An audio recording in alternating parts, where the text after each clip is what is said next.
zan rike. Jamilin da ni ne wanda nake tsare zuciya. Ni za na kula da kai, amana zan rike. Jamilin da kai ne wanda kake tsare zuciya.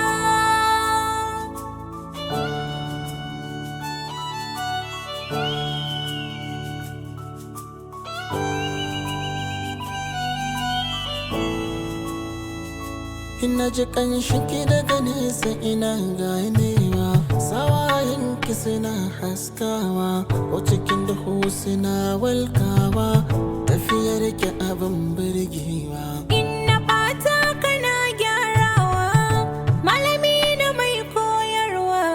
Kullum in ina kallon ka sai in ji ni ina kosawa. Akwai azaba ka rasa masoyi kamar jidda ta yar yayi, da dama gare ta suke koyin halayyar mutanen kirki. Wacce bata san ka ba bata more ba, rayuwa ma samsam bata fara ba, ko hanyar ta ma bata kama ba.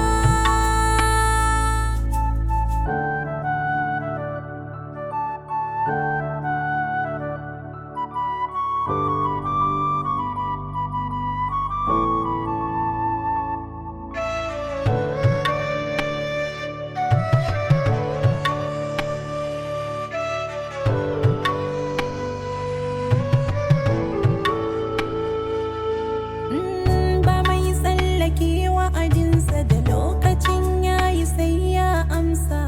Mai rayuwa cikin duniya bai da tabbacin yanzu ko an jima yana raye. Insha Allah lokaci bai ba sai na aure kikin aje dan baba.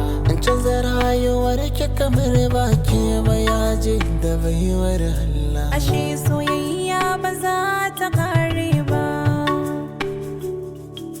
Ashe soyayya ba za mu daina ba.